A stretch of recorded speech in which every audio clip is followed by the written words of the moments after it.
You're listening to the Soju Sessions, episode 36 on the Soju Talk Nation podcast feed. I'm your host, Crispy, also known as Crispy Wonton or simply just Anton, and we are recording on Sunday evening, November 28th, 2021. Coming up, we've got a very special episode. Therese is joining the show back from her trip from Los Angeles, back from all her adventures up and down the Pacific West Coast, and I think she went out to see a little-known 7-member boy group band at some point throughout this week. Yes, we do get into a discussion on BTS Permission to Dance, day 1 of the concert series. We get into some really emotional, sentimental things. We go deep into kind of the structure and the setting of it all, and we also talk about some of the logistical issues that happened during the concert. But yes, we are happy to have you. Thank you for joining us, and yeah, we're just gonna get into it. Coming up, my chat with Therese on the Soju Sessions.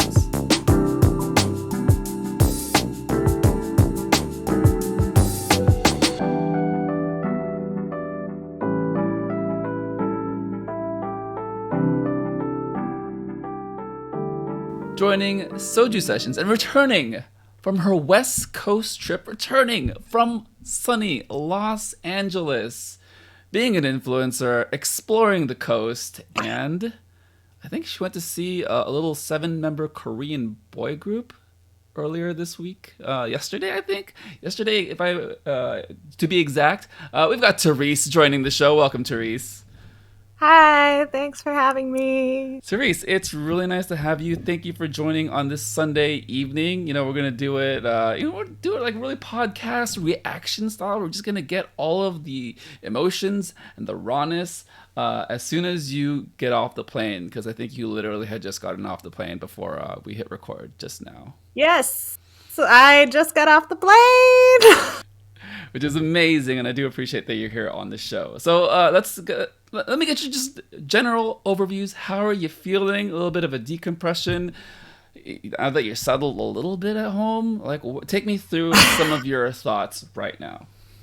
I'm not quite settled. I just finished Taco Bell, but that's about all I've done at home so far. I'm still riding the serotonin high. It still feels real, so I'm holding on to that feeling. God, drugs are great. The naturally produced drugs from your body are great. Yep, that serotonin drug. Yeah, and the thing that did get you high and excited and thinking about the bigger questions of the universe was the BTS Permission to Dance concert in Los Angeles yesterday. It is a 4-day event. It is currently happening right now as we record this. Yes. There are 4 shows. So a little bit of housekeeping. It took place at SoFi Stadium for a 4-day event, Saturday, November 27th, and Sunday, November 28th. And then this coming Wednesday, December 1st, Thursday, December 2nd, all of them beginning at 7:30 p.m. PST. There's an offline concert version for November 28 and 29, and then it will be streamed on December 2nd. Estimated about 200,000 attendees for the 4-day event, so anywhere between 50 and 70,000 attendees each day. All right, that was a lot of housekeeping, Therese. Now let's get into the actual emotions and the feelings of everything that you went through. Take me through it. When you got in, how'd you feel? Yeah, well, I guess, if you want me to start with the show rather than, actually getting into the show, because the show, wow, I was not prepared. I tried my hardest. I was in line for the stadium, and I was trying to visualize what my thoughts would be if, Kim Tae-young walked in front of me right now. Because essentially, we're at the same place, right? It could happen. But for some reason, when I visualized it in my head, I'd be like, no, there's no way that's real. And when I was thinking more and more about it, because we had a lot of time to think in that line, and I realized if I saw Kim Tae-young, it wouldn't feel real. But if I saw all 7 members of BTS, it would. And when I had that realization, I was like, oh, it's them. It's always been them. Like, they are a unit. I'm used to seeing them together, and I want to keep seeing them together. So, got that down in my head, and I was like, okay, I'm mentally ready for this concert, right? Wrong. I was not ready. They opened the show because this was day 1 of their Permission to Dance tour. Day 1, they opened the show with On, which was their title track from the pre-pandemic album Map of the Soul 7. And it's a very hard-hitting song, insane choreography. I do not remember a single bit of it because I just was not ready. I was in the 500 section, which is the nosebleeds. It was very far away, very high up, and everyone looked like ants. But I had a very good view of the stage, which was nice. When they opened the show, they started behind these like jail bars, and it was really hard to see them physically. I couldn't actually tell that they were there. And there was the video going, showing each of them, but that didn't look real to me. I was like, oh, this is a nice recording. But no, this was happening real time. So yeah, when it started happening, I kind of scrambled. I was like, I don't know if I should take out my phone or my binoculars or my light stick. I was juggling all 3 the entire night. And it came and it went, and I really regret it, but I'm sure I'm going to watch videos later. And yeah, they performed other songs after that. I feel like I should bring up the set list because I don't quite remember all of them. But yeah, that was the opening at least. Well, let's circle back a little bit. So you brought equipment with you.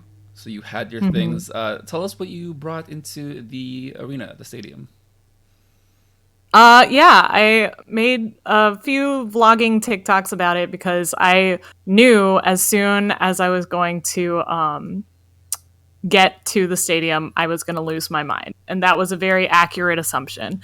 So I did bring my light stick, a jacket because it was going to be pretty cold that night, and a battery pack, earplugs because I thought it would be super loud, my vaccination card, of course, my ID, my wallet. I think that was pretty much everything. The one thing I forgot to bring that I super regret was tissue or Kleenex or napkins of any sort. Did not bring any of those. I don't know. What are you supposed to bring to a concert? Because I actually had no clue. I think you covered it all, because I think it's more of a big arena concert, and you generally just want the basics, identification, things to get you into the concert, especially with COVID, so the vaccination card. Yeah, I think you had it all covered. I was really just asking to see if you tried to bring in alcohol, if anything. No, I was not going to risk that. I didn't want to miss a second of the show, and I was worried that it would make me need to use the bathroom. So, yeah.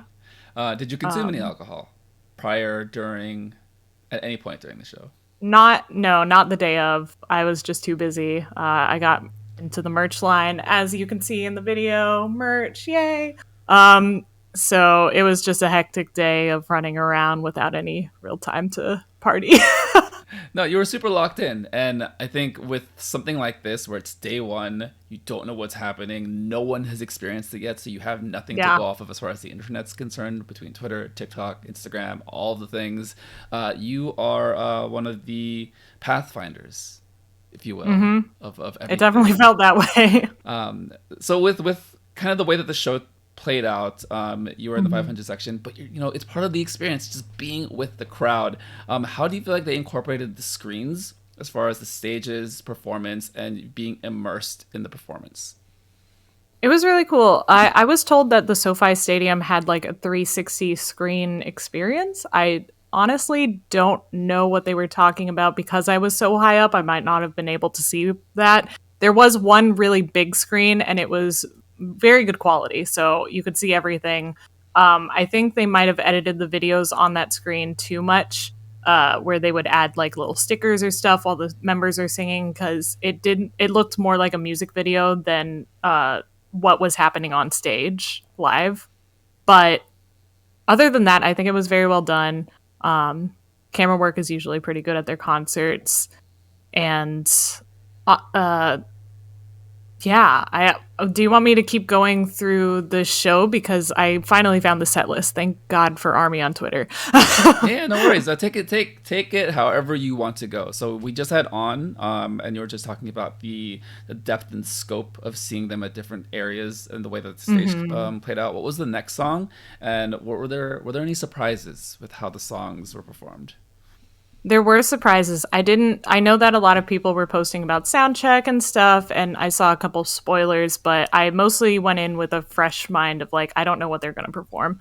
And they did a lot of songs. So like after On, they did Fire, a remix, they did Dope, and then they had their opening Ments, which was a little bit rehearsed. I think, everyone's a little bit trying to break the ice at the beginning, and they were speaking in English, so they had what they wanted to say already. But it was very nice. It wasn't until DNA started after that it really hit me, and then I felt more there. DNA is one of those songs that I think most armies don't really like they like it, but it's not their favorite. It's not anyone's favorite. It's my favorite. So I was very happy and I felt included. It's one of my favorites. And then they did VCR. And the whole concept behind the concert was basically like, I think it was meant to be someone's trying to shut down parties all over the world, and BTS are in an undercover mission to open up their minds and make them want to dance, so they would not need permission to dance. I think that was the whole thing. It was very cute. Then they went into the slower songs, which was like Blue and Gray, Black Swan, and Blood, Sweat, and Tears with Fake Love. It was pretty incredible. They did a really amazing stage performance of Black Swan, because they had the dancers in the back with feathered arms, kind of like, I think, in samba dancing, very fluffy arms, and they would dance around behind BTS as if they were BTS's wings. And then whenever each member came up, it was like a new set of wings, and the wings were moving in different ways. It was gorgeous. And then they moved on to the quarantine song, sort of, with Life Goes On. And it was cute because they came out in like a couch and a bed, and they were playing around with that. Then they left them on stage, which I thought was a very nice detail to anyone who follows shows. I think that was more of an homage to saying, like, this is our home. This stage is our home. We are home with Army. We have our bed and our couch here. And they were performing Life Goes On, and then Boy With Love, and Dynamite, and Butter with a live band, which was really great. It was really incredible. I think there should be more live band idol performances. Yeah, you went through a lot of songs. I got a sense of kind of a story they were weaving with kind of the energy starting at the very beginning. Of course, you want to pick everyone up, let them know that we're back here. But then with the more somber, slower songs, Life Goes On, kind of in the middle of the show, is an interesting choice. Kind of a spot to really kind of punch you in the stomach. It's like, hey, like, this is all the hardship we went through this past year, and we're hopefully getting out of it. Question for you with how the stages looked. In K-pop, obviously, there's a lot of emphasis on colors and storytelling with the visual component. Did they do anything special with the color choices for each of the songs? Definitely. So Fire was all red, of course. And then like Blue and Gray was actually more black and white. The live camera that was projecting onto the screen. They filmed everything in black and white, and they had these beautiful holographic screens in front of the members, and the members had their backs to the audience, and they were looking at these screens, which were like reflections of themselves or reflections of the other members, and they were singing with those reflections. So that was one of those where you weren't really looking at the stage, you were looking at the screen, and I thought it was pretty beautiful. But it was strange to have like a performance where the performer has their back turned to you. And towards the end, they did turn to Army. I think it makes sense, though, as a song, it's meant to be more introspective to them and how they were really depressed, not being able to perform and everything. So when they're finally with us, it's like, oh, right. We can do more now. We can do Life Goes On and, get into back to being happy. Yeah, it's a symbolic gesture of turning back to the people that brought you here. Just because being physically separated from people because of the pandemic really had people separated, right? And then you said they went into Boy With Love? Boy With Love? Boy In Love? Yeah. Boy With Love, the one with Halsey. Nice. Pink? They did... Brightness? Colors? Yeah, so Boy With Love, Dynamite Butter was kind of like, they were each performed separately, of course, but they had the very same feel, like they were still using the live band, and it was rainbow. It was just full color everywhere, even the Army bombs, because I got a great view of all of the light sticks from up above. They were just flashing rainbow everywhere, and Permission to Dance has a very sort of like, what's the word? Like pop art style to it. So like the stage was covered in Permission to Dance stickers of just like little flowers or like hearts, and it matched all of that really well. There was also a screen on the stage on the floor, up like in the floor seating, and they were putting a lot of really nice graphics on there, especially with butter. They had like the cartoonish butter dripping all over the place, and they had confetti cannons, of course. So it was a true disco time, I think. Like a very immersive visual experience, because it does feel like they utilized the floor and literally what they were stepping on as another component to kind of pick up the crowd, because you're going to have that angle from where you're sitting. And I think that's a really cool touch. I think that is something that, again, live music, you just can't get this on a screen, on a computer screen. Right? Exactly. it's just amazing that we're back. I think I am just forever grateful that we're slowly moving back into a time where we can see these things, and these things can happen, and people can feel a kind of way, in a good way. Speaking to that, how did it feel being in a collective arena of over 50,000 people singing along to the same songs, feeling the same emotions, like you said, crying because you didn't have tissue? Kind of explain the emotions of going through that collectively with so many people. It was, at first, it was very strange. And I'll say, like, I got the feeling of that even before the concert, because, you usually K-pop, people know it, but it's rare to meet a fan at this point, at least in our age group. And when we got on the plane leaving Orlando, there were at least 7 other Army there.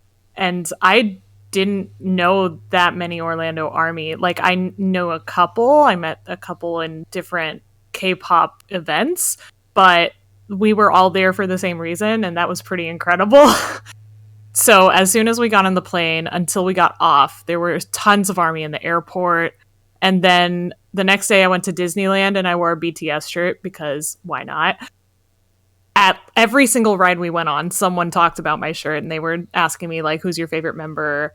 It was like something I've never experienced before, being surrounded by all of these BTS fans. I mean, I live in a pretty metro area, so you will occasionally come across a K-pop fan, but you hardly ever come across true Army, So it was like a family when we landed up until we actually got to the concert. We were all helping each other out, like, oh, where do you go to catch an Uber? Or where do you line up for this section.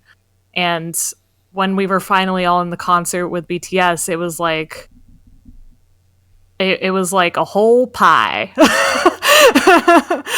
It was one whole piece. I mean, very fitting for Thanksgiving weekend. But yeah, no, I think it speaks volumes to the unifying touch point that K-pop, BTS specifically here, can have on people, right? It's a shared experience. It's a shared emotional event. And it's important for people to reconnect with others that way. Because I do feel like, yes, we have our circle of friends, whether that's family, friends we've grown up with, college, work, but then there are interests and things that bring people together, and I think it's a beautiful thing to see that happen in the real world, in real life again. Are there any? God, I'll keep going because there were more songs. Go with the set list. So we had the live band. The live band, the colorful mid. After that, it was kind of what I think would be the section that they switch out the songs each day. And they were kind of surprising what they chose to perform. We had Airplane Part 2, which was from the Love Myself era of... it has a more, I guess... What's the word? It's got an interesting sound to it. And then Bapse, which is a fan favorite because there's lots of hip thrusting. And then some more songs off of their quarantine album, Disease, Telepathy, Stay. Stay was my quarantine song that like got me through that depression that I'm sure everyone kind of felt. So once that song came on, I was bawling. And I did not stop bawling until the end of the concert. We had So What. We had more, like, they've been talking in between some of these sets, and it's all felt a little bit rehearsed because they're speaking in English the whole time. But this was one of those ments that they got a little more candid, and you could tell that they were actually working on their conversational skills. And then they went to, they were saying, like, we really missed you guys, of course, and we want you to know, like, everything that has happened because of you. The same stuff they always say at award shows. It was really sweet. And then they went straight into I Need You, which, if you don't know, that was BTS's first win song. So it was saying, like, look at where we started, and then it led up to Save Me, Idol, and some of their newer stuff, and saying, like, look at where we ended up. And then once it was the encore, they actually started playing, instead of the usual VCR stuff, they played the video of BTS at the UN speaking about it was environmental stuff. And then they went into We Are Bulletproof the Eternal, which is the crying song of the century because it's all about, like, we are BTS, BTS is us. And then into Love Yourself Answer, which was, I think, their encore song of the Love Yourself era. And then Permission to Dance. And this section of the last section of songs, encore, is when you really saw the members getting emotional. They were really crying their eyes out by that point. And I was getting emotional just rewatching the videos on the plane, and I started crying, and I was like, oh no, I don't want to be that person that's crying on an airplane. So yeah, that was pretty much the whole thing.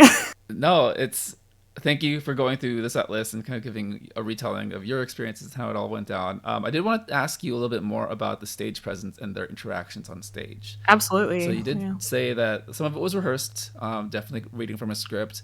How do you feel like a lot of the more genuine, sincere moments played out, either between the members or members to the crowd? And what were some of the more memorable things that they said that you kind of felt like, oh, this is more off the cuff, this is more improv? Well, there's one that I know is already going around Twitter. Towards the end, when they were going to each member and seeing, like, how they were reacting to the whole concert, that's probably where they got the most candid at the end.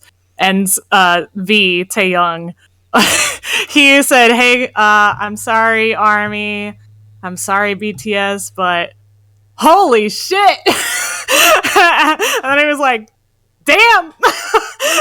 And everyone was looking at him like, "Oh my god!" And that just kind of sums up how they were feeling at the time. They really couldn't quite put it into words, but they managed to, and in English. The only member that strayed was Suga did his final ending ments in Korean, and then the translator translated. But yeah, all of them said, each of them said pretty different things about how they are feeling now compared to quarantine. Like, of course, Jimin was saying, I was extremely frustrated. I hated everything. And now I'm just back to normal. RM said something like he was waiting for this day for his whole life, and when he finally got back to LA, it felt like nothing. It felt like a normal day of the year. Then what really killed me was when Jin said that when he was on his couch at home, he was super happy because he didn't have to work. He was just chill. And then he came to this concert and he realized that he wasn't that happy. So those are just some off the top of my head that I remember. But no, it shows the kind of the uniqueness of each of the 7 members, right? And I feel like that's something just so important in K-pop, where as a member of the group or just as a fan, you do want that personal connection. You want the individualized connection with each of the members. And just seeing it again in real life, it's just, I have chills, and I didn't even go. I'm not even a big ARMY. Like, I apologize. I'm doing this interview and I'm just like, what is happening to me? Why am I getting emotional? Well, so let's talk about the performances a bit. So, all of the songs obviously are honed in super. I don't even have words anymore, but like they've been rehearsed and they've been practiced over and over a million times. Yeah. Do you feel like at any point that the moment kind of overwhelmed them, whether that was vocally, whether that was in the choreography, or just any point of them being on stage? If they were overwhelmed, it wasn't obvious. Probably because I was sitting pretty far away, so I couldn't quite pick up on their usual bodily cues that I do because you know them so well. When I was using my binoculars every now and then, I could see towards the third set of songs that they were getting tired because, of course, they performed like 30 songs, and they usually, on like their album tours, they'll do individual songs, so like the members will have time to rest. But no, these were all of them doing all of the songs, all of the dancing. Like, the only time they had to rest were during the VCRs and when they were singing on a couch. So, like, you could tell it was hard on them, but they wanted to give their 100%, and I really appreciate that. I think that also sends another message for what they wanted this show to be, right? This is a coming together back whole as a group, as ARMY. So hearing that they didn't do their individual solos and stages, I think on the one hand, it's, you kind of want everything. On the other hand, I think there is an underlying message to that too, that again, it's just very meaningful. And I think something that we only get with live music, with real people. Again, back in our lives. Jeez, I'm getting so sentimental. What's wrong with me? Right. No, I think it was definitely the most sentimental thing they said was at the beginning when Namjoon introduced them again. They said, "Hey guys, BTS are officially back," and then they said, "Hello, we are BTS." And it just like hearing that in person was so satisfying. Man, it's great having real music back again. Okay, all right. So, any closing thoughts on the performance, the stage, and the concert itself? I think this was one of the better storyline concerts, I guess. It was definitely geared towards ARMY, so if you're just a casual BTS fan, you might not have picked up on the individual things they were giving you.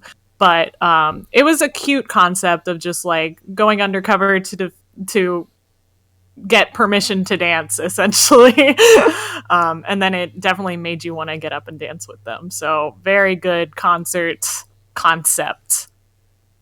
That is adorable, by the way. Jeez. All right. So we do have to touch on something that happened, not with the concert itself, but with logistics of the concert. SoFi Stadium. This is day one of Permission to Dance with BTS. And with any concert, with any live event, especially as the world opens up again, we're going to have some issues. So, Therese, could you describe the situation getting into SoFi Stadium?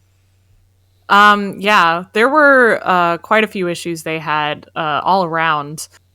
I wanted to get merch, so I got into the merch line the day before the concert. No, it was the day of the concert, but they opened the merch line the day before the concert, and I heard horror stories of people waiting 8 hours to get merchandise. So after that day, I don't know if they ended up figuring that out, but I didn't. And I wanted to get there super early, so I didn't have to wait 8 hours. But I think after that, people were averaging 5 to 6 hours to get merchandise, which I guess is normal. What's crazy is I was in line with someone who went to the Harry Styles concert. He was probably the first big performer that the SoFi Stadium had. And she was saying, like, oh, it was big, but it wasn't that bad. Like, they could get merch easily. So I don't know where the difference is, or, maybe just because K-pop fans like to buy merch more than One Direction fans. But it definitely felt like there was more waiting time than there needed to be. Obviously, it's a huge stadium. It seats 50,000 people, and this was a sold-out show. I don't think I saw a single empty seat. So I imagine, there is a lot of crowding that comes with that. But when we got to the stadium at 5:30, 2 hours before the show even started, there was a line to get in. You have different entry points for different seating sections, and our entry point was one of the longer lines. And then you saw security once at the beginning around 6 p.m., and they tried to wrap the line around a bit. You never saw them again. You saw people at the gate working. You saw security that were basically patrolling, but you didn't see anyone there that was willing to help out. And people kept coming up to us in line and saying, what line is this for? Like, I'm in entry 5. Is this entry 5? It was chaos. And it wasn't even like a normal snaking line that you would think of in a queue.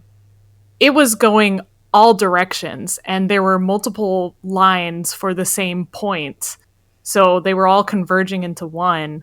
It was so disorganized. Towards the end, of the line, when you were getting to the gate, security had to start ushering people through in a very rather unsafe manner, getting them into the stadium.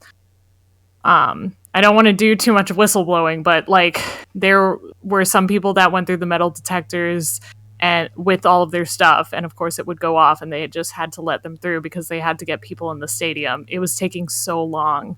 I really don't know what went wrong.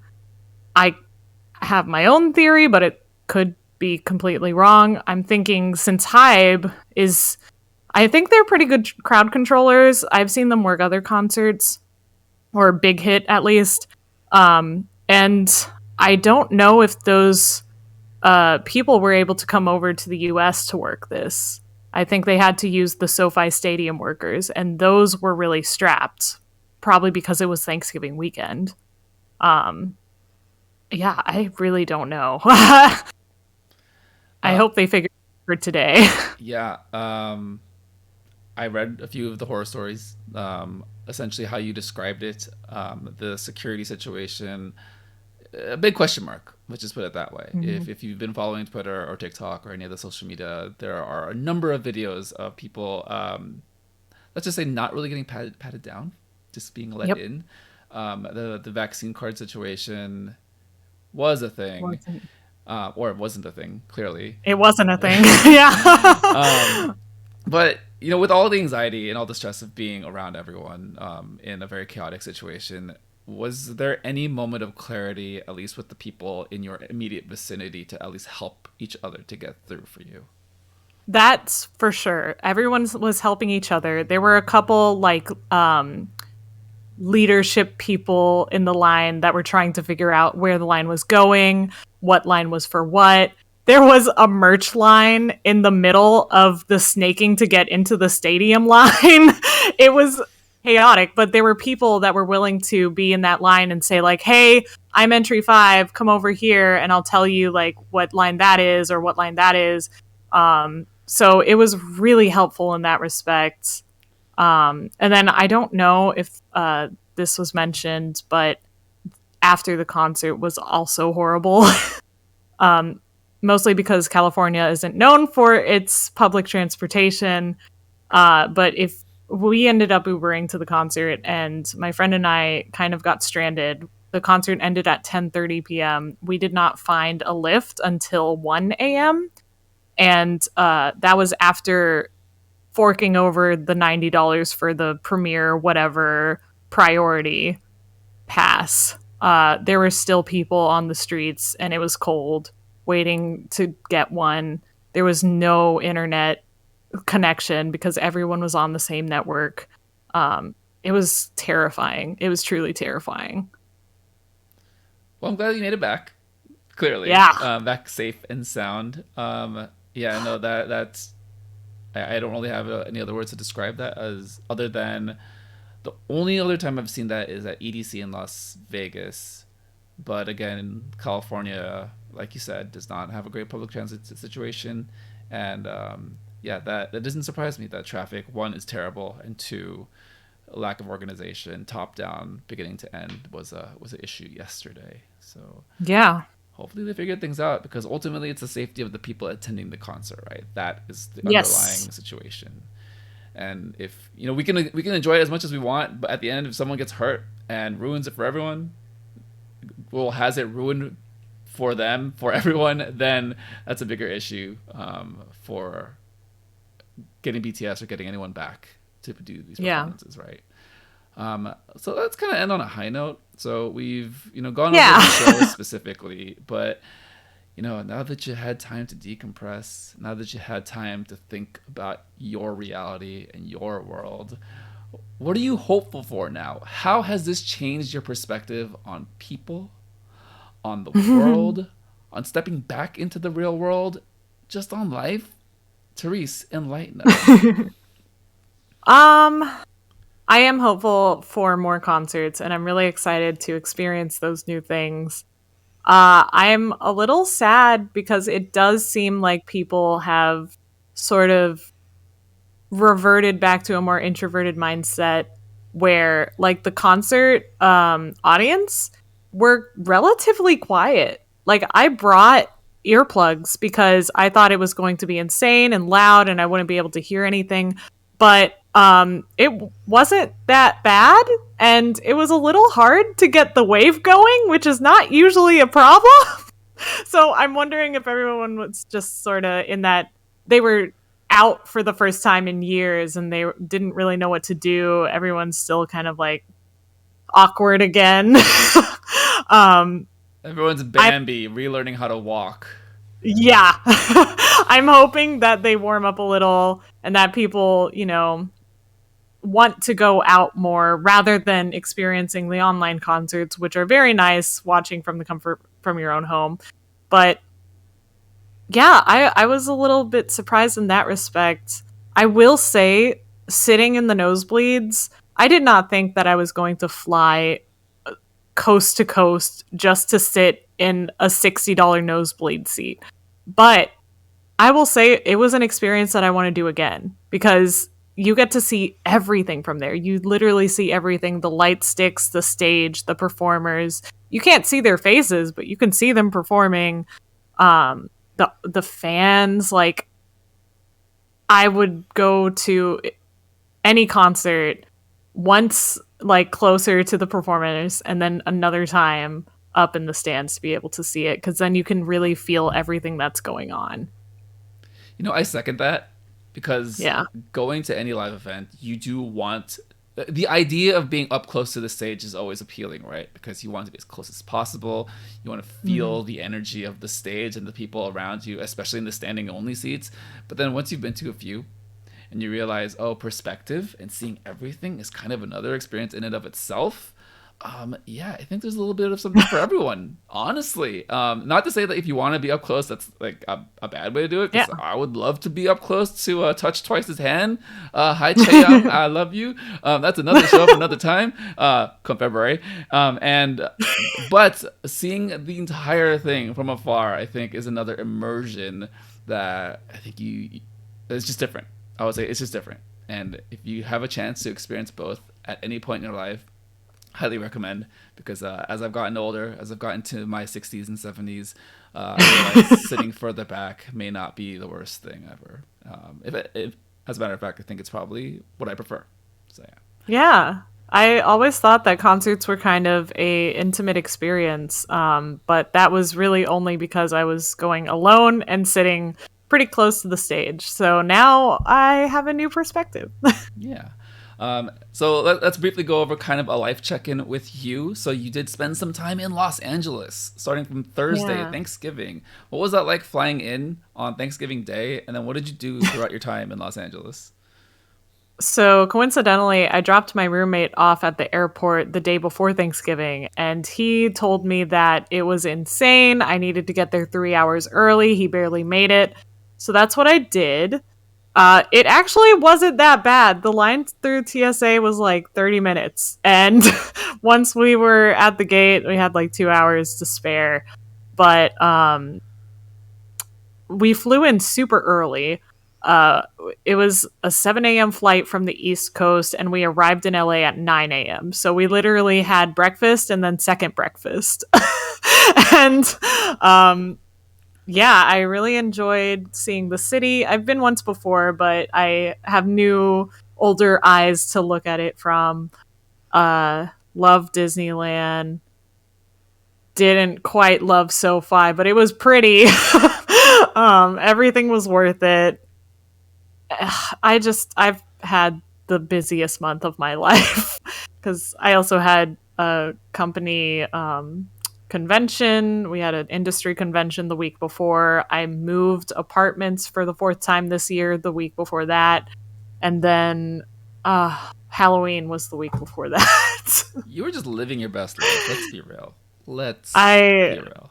Don't know what I'm going to do after this. I'm just going to sleep for years. I think you're very in line from a vacation from your vacation is what it sounds like. And sometimes we just need that, right? Because vacations end up becoming an exercise in, I don't know, in yourself, trying to contain all of the energy and excitement while also trying to be on vacation, which I think that's more of a sign that we're going back to some semblance of normalcy, that we can do stuff like this.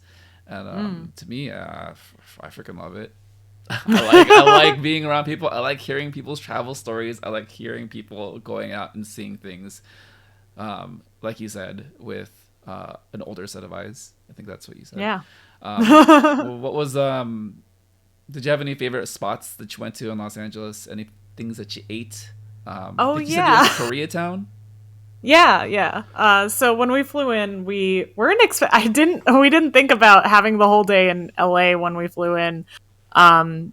First we drove along the PCH just for the views. My friend that I traveled with, she used to live in LA, so she was kind of showing me all the stuff that people do when they come in. And then we went to K-Town because we wanted to see, more army and really get into it. We did go to this restaurant called Ajushi Gopchang. I didn't say it right, but I hope people know what that is. It's a Korean barbecue place that BTS frequents when they come to LA. So, of course, it was packed. There was a 3-hour wait. And we just put our names down and started exploring some more. Went to Hollywood Hills, saw the overlook, took lots of pictures of the pretty lights at night, had some tteokbokki at a place that we just passed on the street. It was amazing. Yeah, we did pretty much. We had a list of things we wanted to do when we came to LA. One of them was Disneyland with all of the rides that we wanted to ride there.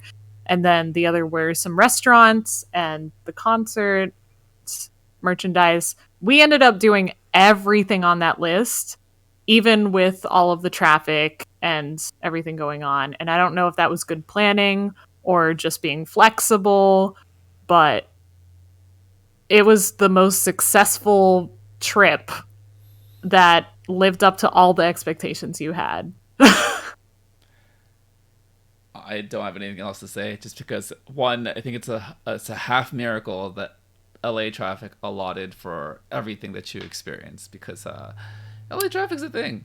But I think you did it. I think Thanksgiving had a lot to do with that. Yeah, I think there was no traffic Thanksgiving Day. Yeah, your timing is impeccable, and that's the way everything worked out. But yeah, I'm really happy to hear that you kind of experienced like everything in Los Angeles, just because going from the hills to PCH, Santa Monica area, and then back to Koreatown, that is not a short distance. Everyone thinks Los Angeles is one compact space that the beach is in one corner, and then you have the sign in the other corner, and then you can go to the... No, everything is separated by maybe 20, 30 miles, but then in LA traffic, you multiply that by like 4 hours.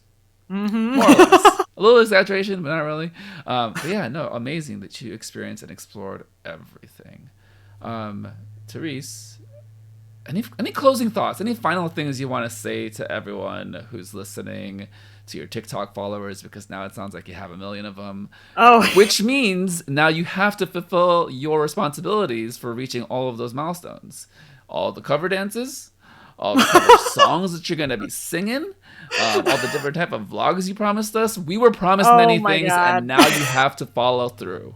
I think you were the one doing the promising, and I was just over here acting like I knew what you were talking about. And yes, 1 million followers it is. So no, I think we only gained about 300 to 400 new followers this week, all because they were trying to figure out what to do at the BTS concert. I have a few other videos of myself trying to do the viral TikTok stuff of like voicing over funny memes, BTS related stuff. Those aren't getting any views. It's the ones that are like how to get into merch line, how to get into the stadium, because, you know, that's what the reason I started doing some of the vlogging is mostly so people at home that couldn't go would see what it was like, but also to help out everyone else, because I know a lot of these people don't know what it's like, and Twitter can only give you so much information. So I'm just glad that I was able to help some people out and create a comment section that people are willing to answer each other's questions for. Nice. Essential hub for a support system at BTS. So and then next week they'll be scrolling through their following and be like, whoa, who are these 3 guys and why are they trashing on some wakey makey song? No, I don't know. Who are the 2 guys and this beautiful flower? First and this beautiful flower. Yeah, three guys as in the non-gender inclusive. Yes, yeah. Non-binary guys. Yes, absolutely. Yeah. Well, Therese, it's been a pleasure and wonderful to have you on this amazing Sunday evening to talk about your experiences with BTS Permission to Dance. Yeah. Los Angeles, everything. Anything you want to plug? Let us know. What's the TikTok called? The TikTok is called Soju Talk Fan. And anything else to plug? Not really. Listen to the Soju Talk main podcast and listen to the Soju Talk Nation podcast. Lots of great stuff. And the dumpster cast. Oh, shout out to Mina. He was there too. I actually met Mina. Very nice. It was cool meeting some of the nation. I bought him something from the merch stand because he also didn't want to wait in line. So you can always help out your friends. You were going to say you bought him alcohol. Oh, it would have been great too. I would have done it. But yes, shout out to Mina and the Dumpster Cast. I think he will also be doing a BTS recap at some point. Yeah, give a pressure. I'd like to hear because his friends got through sound check, so he probably has a few more stories. Whoa. Okay. Yeah. Okay. That's a thing. All right. Well, let's sign out of here. Thank you, everyone, for listening to the Soju Sessions on the Soju Talk Nation podcast feed. Subscribe on YouTube, follow on Spotify or your preferred podcast platform, and continue the conversation on the Soju Talk K-pop podcast Discord. For Therese, this is Crispy, all the way from Los Angeles, and the BTS concert, Permission to Dance. It was amazing. This has been the Soju Sessions.